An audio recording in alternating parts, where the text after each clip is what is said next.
The loan limit under modified interest subvention scheme will be enhanced from 3 lakh rupees to 5 lakh rupees for loans taken through the KCC. For Atmanirbharta in urea production, our government had reopened 3 dormant urea plants in the eastern region. To further augment urea supply, a plant with annual capacity 7.7 crore किसानों, मछुआरों और dairy किसानों को अल्पकालिक ऋणों की सुविधा मिलती है। संशोधित ब्याज सब्सिडी योजना के अंतर्गत किसान क्रेडिट कार्ड के माध्यम से लिए जाने वाले ऋणों के लिए ऋण सीमा 3 लाख से बढ़ाकर 5 लाख कर दी जाएगी। असम में यूरिया संयंत्र। यूरिया उत्पादन में आत्मनिर्भरता के लिए हमारी सरकार ने पूर्वी क्षेत्र में निष्क्रिय पड़े 3 यूरिया संयंत्रों में उत्पादन पुनः आरंभ किया है।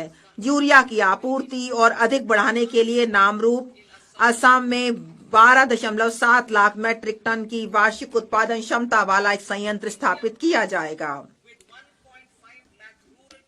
1.5 लाख ग्रामीण डाकघर वाले भारतीय डाक को भारतीय डाक पेमेंट बैंक और 2.4 लाख डाक सेवकों के विशाल नेटवर्क की सहायता से ग्रामीण अर्थव्यवस्था के उत्प्रेरक के रूप में कार्य करने के लिए तैयार किया जाएगा।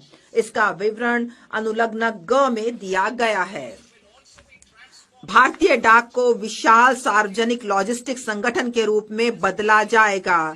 इससे विश्वकर्माओं, नए उद्यमियों, महिलाओं, स्व सहायता समूहों, सूक्ष्म, लघु और मध्यम उद्यमों तथा बड़े कारोबारी संगठनों की बढ़ती आवश्यकताओं की पूर्ति होगी।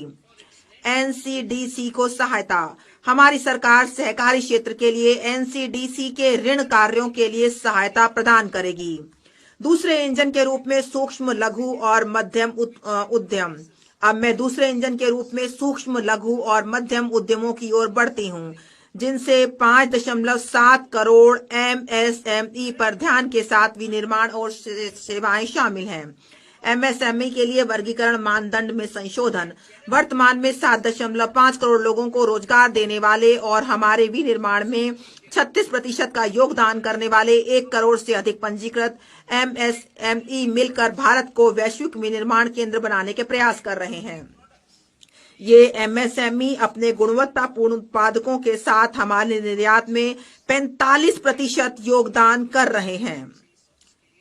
एमएसएमई को अधिक व्यापक पैमाने पर दक्षता, प्रौद्योगिकी उन्नयन और पूंजी तक बेहतर पहुंच की सुविधा पाने में उनकी सहायता करने के उद्देश्य से सभी एमएसएमई के लिए वर्गीकरण से संबंधित निवेश और कारोबार की सीमाओं को क्रमशः 2.5 और 2 गुना तक बढ़ाया जाएगा।